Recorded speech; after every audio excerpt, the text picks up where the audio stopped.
Hello and welcome to day number 82, which is Sunday. Got it? Cool. Right, so today has been slightly weird. Today has been slightly... Oh, cat, dude. Okay. Today has been slightly weird in that Rowan has just had weird sleep things going on, and that has kind of set everyone else off on their own little weird journey as well. So,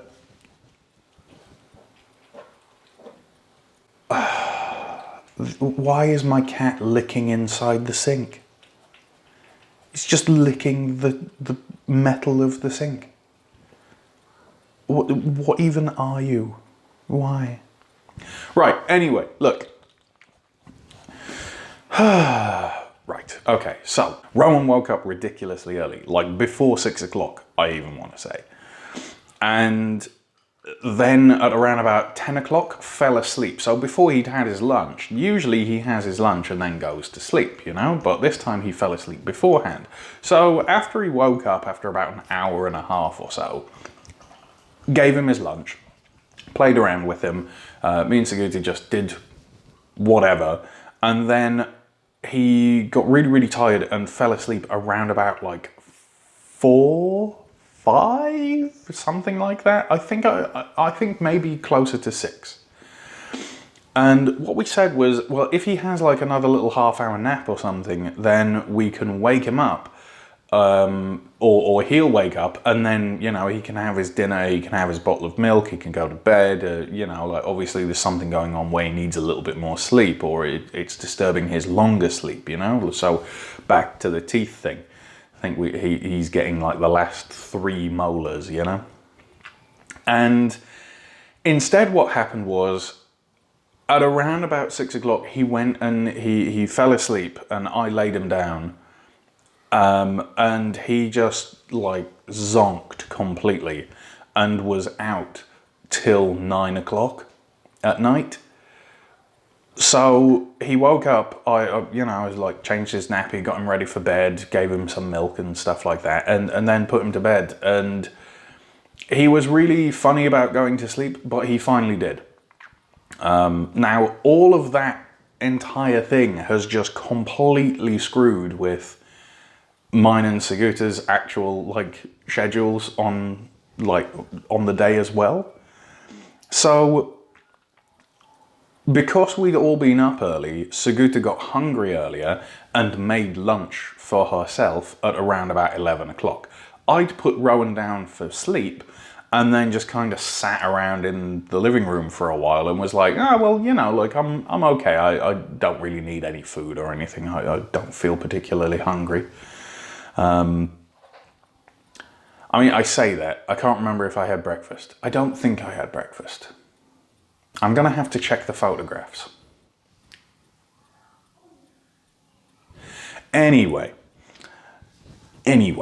So, after a little while, after Rowan had woken up and, you know, gone off and we played around with him and this, that and the other, I came into the kitchen and I baked my dinner. Now, I got a recipe from John for Zelda's Kartoffeln, which is Zelda's potatoes, which apparently is named after the lady who suggested it. And it sounds like a really good recipe, but I didn't have just like plain garlic cloves and 1 or 2 of the other ingredients. I've got like a fully stacked spice drawer, but 1 or 2 of the things that were suggested to go in it, I didn't have. And what I've found is that if I try and modify a recipe or something, then it doesn't really work out that well. And if I try and make a recipe but not ensure that I've got absolutely everything that I've been told goes in it, then it doesn't really come out that good. So I kind of took it as inspiration because I was going to make that, but I didn't have what I needed. So I instead said, right, okay, well, I've got most of these vegetables. What can I do with most of these vegetables? It's a little bit different. And I thought, I don't know where it came from exactly, but I thought, ooh, it's been a while since I had a lasagna. So what followed, I'm gonna, like, you know, sort of show you over here.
it came out at the end very, very nice. Very, very waterful, like very, very full of liquid. But yeah, it was really good. It was very tasty. It could have done with a little bit more seasoning and spices while cooking and stuff like that. But all in all, like pretty decent. So yeah, that was my lunch. That was a lot later than planned. That was around about like maybe 2 o'clock or maybe even getting on towards 3. And after I'd had that, I first went to try and put Rowan down for a nap, like a second nap, because he was trying to fall asleep on me. He was laid on me, cuddling me. Dad. And what happened instead was I fell asleep. And he didn't. He just ran off while I was asleep after I'd passed out. Sat and played with Saguta for another little bit. I actually got woken up by him coming in the bedroom, climbing up on the bed, laying down, pulling my arm over him in a big cuddle, and then he just went to sleep. So obviously he was tired, he just wasn't tired when I tried putting him down for a nap, you know? So yeah, that just completely screwed with everyone's timeline. So it's now around about like 5, 6 o'clock or something, and I'm hungry, but not hungry enough to have like a full-blown dinner. It's not late enough for a full-blown dinner, and even then I don't know exactly what I want to cook because I've just cooked something earlier on and used up most of my vegetables. So I had this, which is quite literally, it's a bowl of Dinkelmuesli, which is the, like the spelt muesli sort of stuff, and like the rest of the Alpro soya blueberry yogurt smeared all over the top of it. Like we're talking like an entire half tub of blueberry yogurt here. Yes, there are Oreos there as well, because they were in an open packet, they were getting a bit stale, and I just wanted something a little bit more to go with it, and we didn't have any fruit. Apparently all of the strawberries got used the other day making a cake and the filling for said cake. So, never mind. And that was it. So yeah, that was my day. That was day 82. It was really relaxed. It was really just a chill out more than anything else. And yeah, like we had a good time. It was just the family all being together. We did do some extra things, which is quite nice. We had a look at all the finances. We went through all of our budgeting. Our credit card in the UK is now completely paid off. So when I visit the UK, we can actually just go to the bank and shut that down completely. So it's a nice weight off the mind. And to celebrate, we pulled the trigger on buying a new TV to replace the one that the cat broke all those weeks and weeks ago, So yeah, that should be arriving at some point this week, hopefully. And then my task today is to get in touch with the Driller Queens, and they're a Facebook group of handy women who live in Berlin, and they you can hire them to come out and do all sorts of DIY work that you're not confident on doing yourself, or maybe there's something that you need done but you don't have the tools for it, or whatever. And it seems like a really cool service. I've never used it because like I'm fairly okay with what I'm doing, or there's YouTube videos, but Sigurd is a little bit worried about mounting the TV on the wall. Sigurta has a little bit of anxiety about these sort of things, and she doesn't want to have the thing put up and then the TV fall off and land on us, or just the entire section of wall to come down, which is, I guess, a perfectly reasonable point to have, apart from the fact that, we've got these mounted on exactly the same type of wall. We've got like entire floor length full-length mirrors mounted, about 7 or 8 of them on the wall. The wall itself is 4 meters high and is probably anchored into something that will not move, and the actual panel of drywall itself is probably a lot more weight-wise than the, you know, like 40 kilos that the TV is, or whatever it happens to be. Or is it 20? No, the TV's 20 kilos. TV's 20 kilos, and the wall mount bracket that we're going to put up is like 5 kilos, or something very, very close to it. And each of the screws that I've got can hold individually 21 kilos. Like, it only takes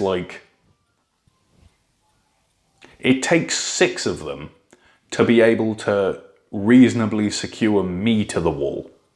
I think it only takes 4 to reasonably secure Sigurta to the wall, you know? So 4 of them holding up the TV will probably be okay. I'm gonna say probably, you know? But my job anyway, as I say, is to look at the Driller Queens, shoot them a message, ask them, you know, do they think that they should come in? If they do, what sort of price would it be? And I believe also actually buy the wall mounting bracket and everything. I also need to pick up some more B12 spray, because I'm running out and I need more.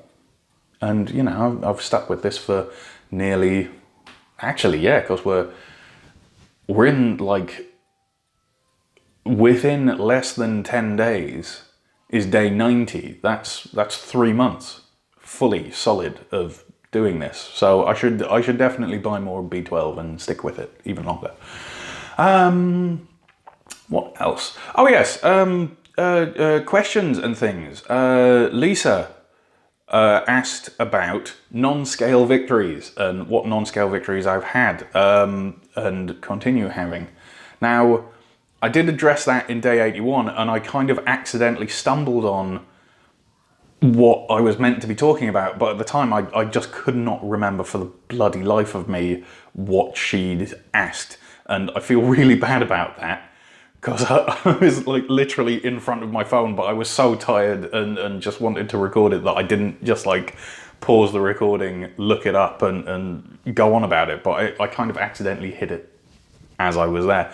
Non-scale victories are kind of weird. They're kind of this double-edged sword, I find. Like, they're really, really good, and they're fantastic. You know, it's the sort of things that you should be concentrating on. But at the same time, non-scale victories start causing me to spend money.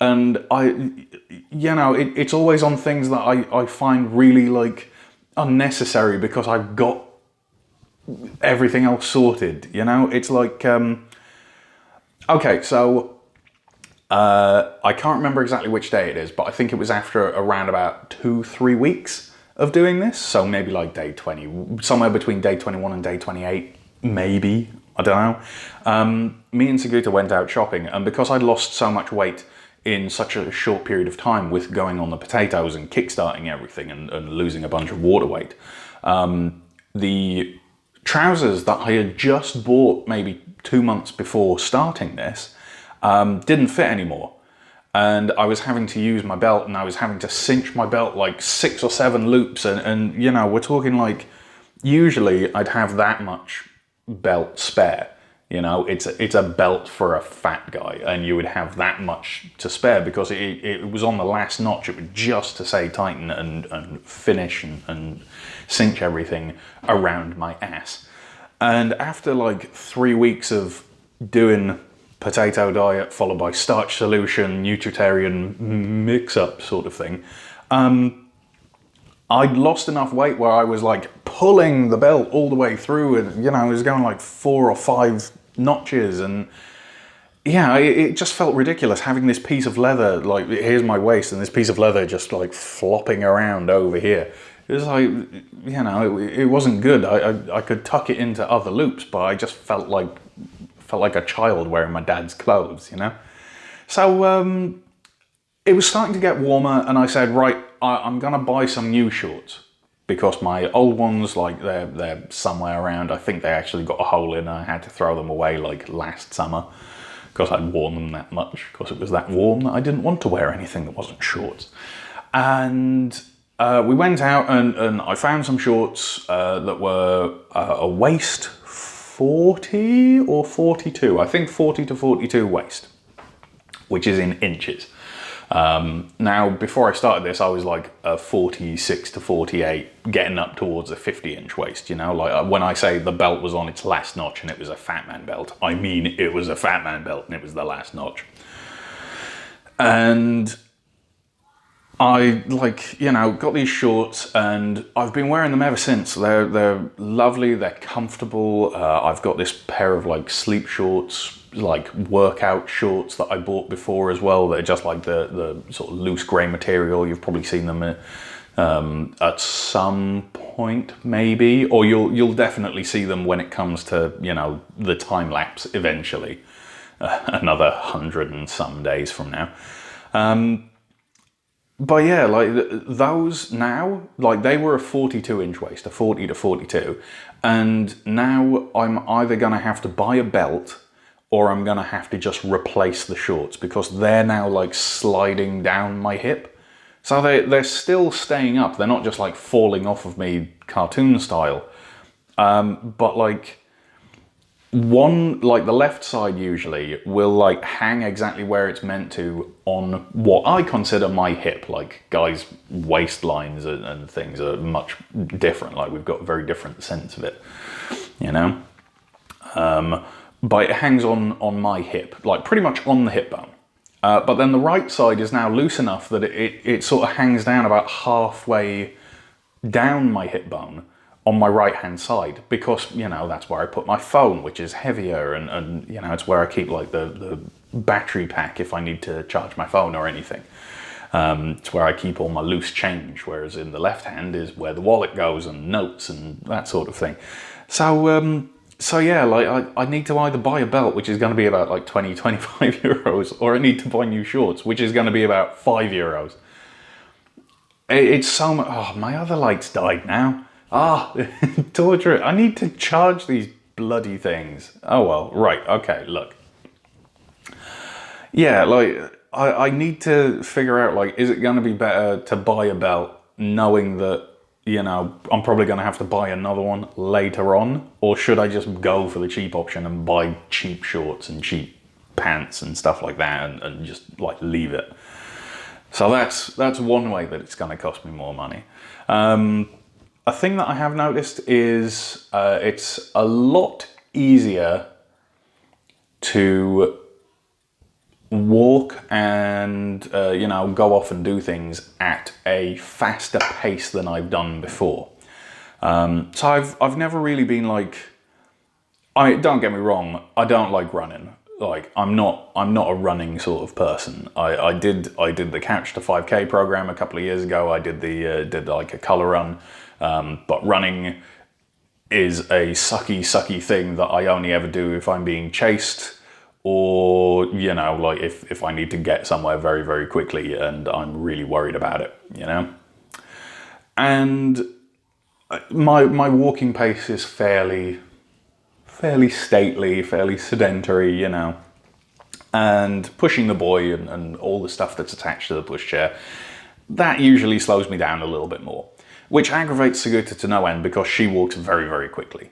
One thing that I have noticed is whenever I have to go somewhere, if I need to walk a little bit faster, I don't get out of breath as quickly, or indeed at all in some cases. Like I can now push the boy at a fairly decent pace from my house all the way to Oskreutz, which is around about like a 10 minute walk, a 15-minute walk if we're being completely honest, and I'm going at my normal pace. And I can actually get there pretty swiftly and not be out of breath when I get there, which is very, very good. I can have a conversation with Sigurta while we're walking along now, which is also, you know, really, really good. Playing with Rowan has always been like a thing that I do. You know, like running around, throwing around on the sofa, like bouncing around the floor, falling over, all that sort of stuff. That's all been fine.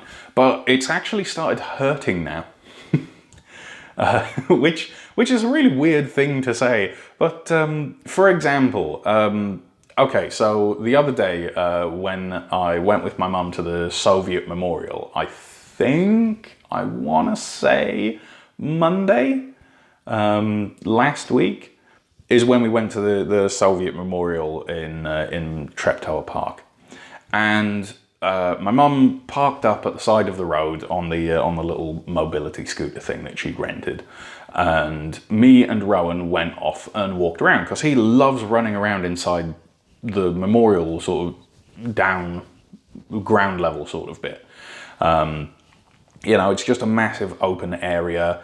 There's interesting things all around. It's a really nice place to go. It's really quiet, but not like massively quiet. Like people talk and there's kids playing and stuff. And he ran off and climbed up the entire hill to the statue at the base, at the top of the memorial, at the summit.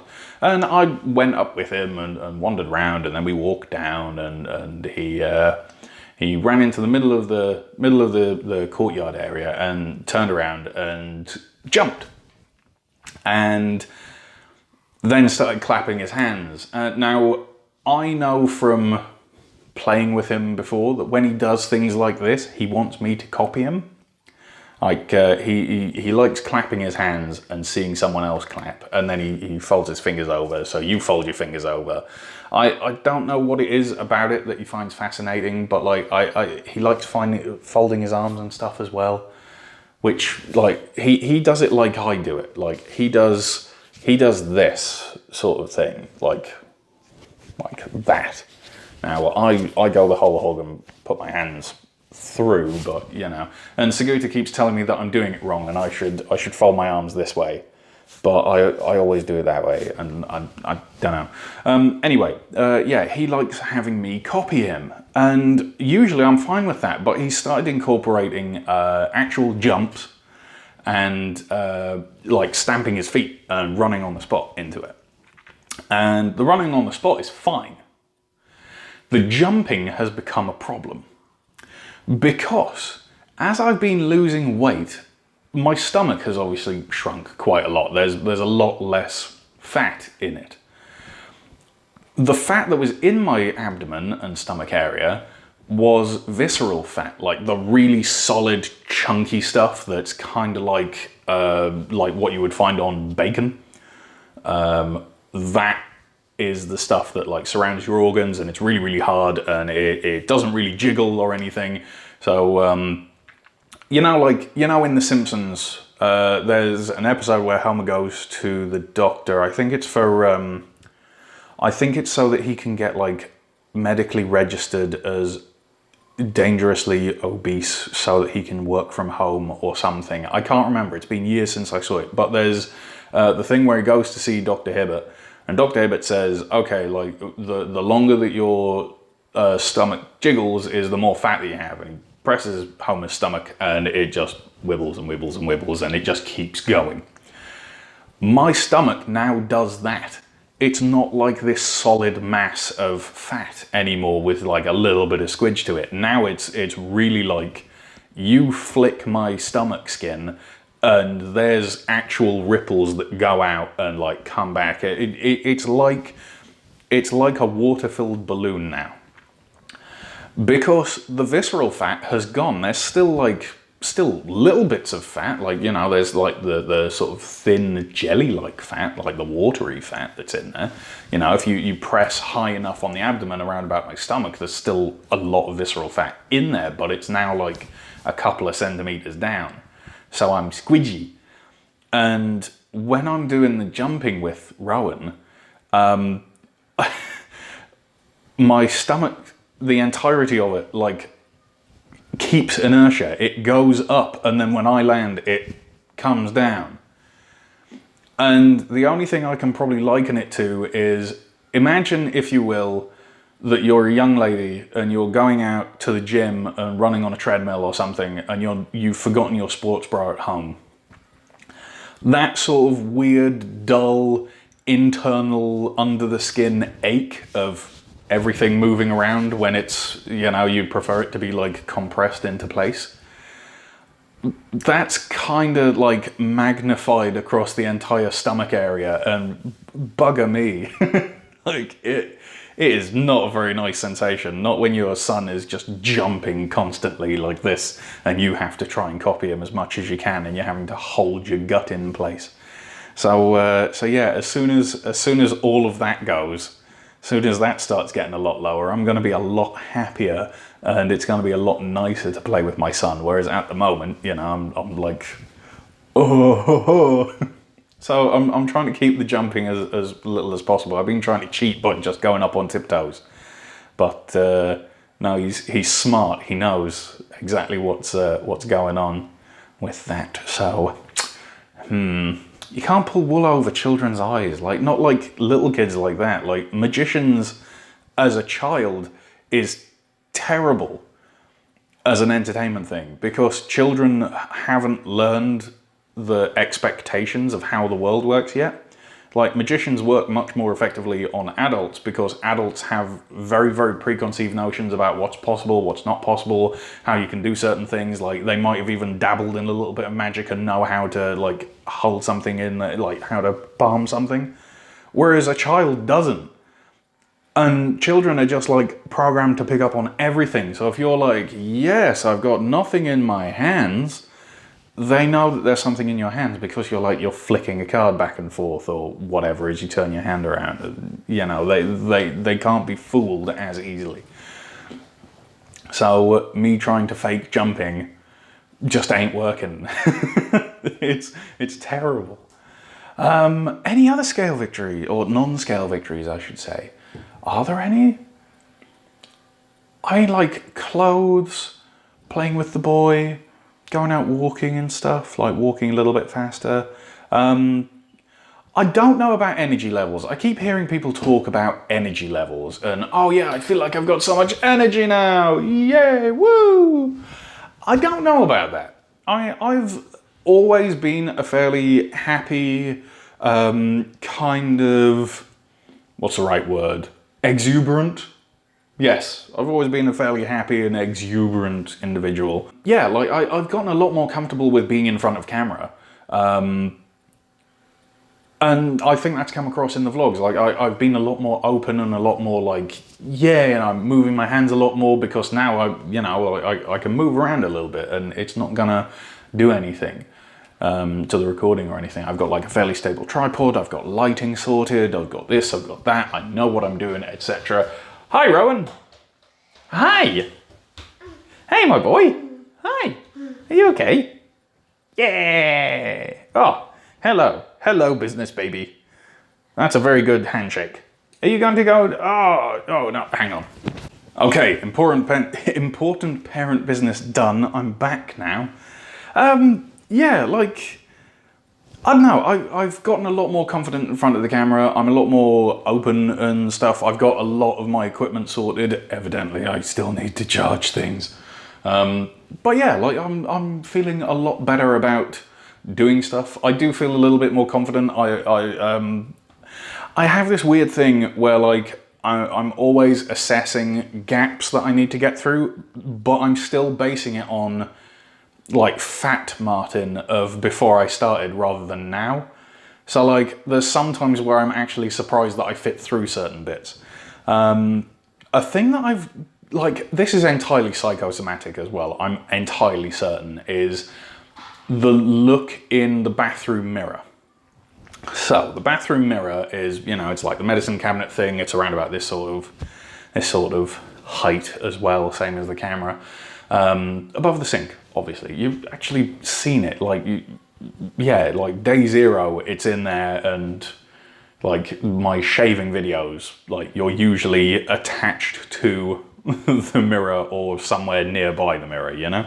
Yeah, so what I've noticed is when I look in the mirror, I just seem like not as wide. I don't mean thinner. I know that I look slightly thinner. I know that I've got like a little bit more definition here, and like my neck isn't just like this massive roll of fat underneath my chin and stuff. And it is if I do this, but if I'm just stood here talking normally, it's not. But yeah, like it just seems like my shoulders aren't as wide. And I don't know if that's because I've lost a little bit of fat off the top of the shoulders. And off the neck, and that just makes me think that I'm a bit like more compact, or if it's like the arms or something.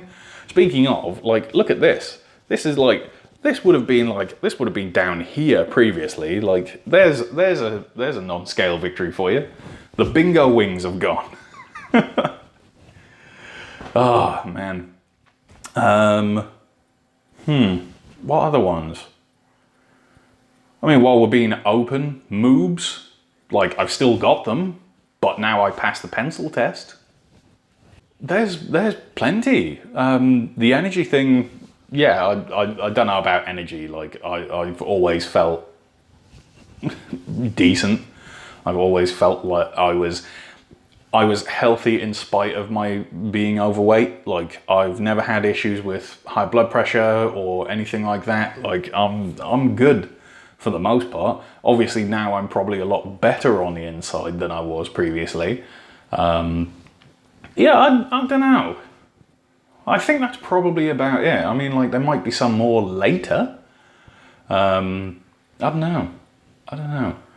I know that one non-scale victory that I can sort of count, even though it hasn't happened yet, is when it comes to Carrie and Rosie's wedding, all this time in the future, like another like 130 days or whatever it is. I'm only going to take over like a carry-on bag with a couple of t-shirts and some trousers in. What I'm actually going to do is I'm going to buy a new suit once I'm in the UK, because one, the exchange rate is probably going to be a little bit better, euros versus pounds at that point, because it's just after Brexit, so we'll see how that goes, assuming it all goes ahead and doesn't get delayed again, you know, or cancelled outright. Yeah, like I'm gonna go over and just buy a new suit. Like that might be shoes and you know, like trousers and jacket and everything. Yeah, like I think that's gonna be the plan. I'm gonna count that as a non-scale victory now, because I've got two suits. Most of it is entirely crossover with, you know, what I got married in, because I'm not really that sentimental about it. Like this I'm sentimental about. Oh, non-scale victory here. Look at this. Like that's terrible. Like I don't know if you can see that. I've still got the completely smooth, slightly deformed patch of skin, but yeah, like that shouldn't be a thing. Like, what's worse of all about this is this ring is just a cheap ring. Like it's sterling silver. I spent 40 quid on it, which I don't know what that would be in euros or dollars, especially like, you know, given how long ago it was. I think it's probably about $50, maybe 55 at the time of the exchange rate. Maybe about 45 to 50 euros at the time. So it's not an expensive ring at all. Like I could probably make this if I got a lathe or access to one. Like I've done ring making before. I can probably do that. But ever since I asked Sigurd to marry me, I've been wearing that. And like, don't get me wrong, like it's come off for certain things. Like if I'm using power tools, like it comes off and it goes in a pocket or something. But like, yeah, it's always been a struggle to take it off now. And now it's just like, wee! No, it's too cheap to get it resized. And even if I do get it resized, I probably have to get it resized again. Because, like, you know, like my little fat sausage fingers are probably going to be a little bit thinner by the time that I you know, if I get it resized, it's probably going to end up even thinner. I don't know, I might have to start being one of those weird people that wears it on a necklace around their neck, like my wife, because she's terrified of wearing things on her fingers. Yeah, I don't know. Like, yeah, we went off into that.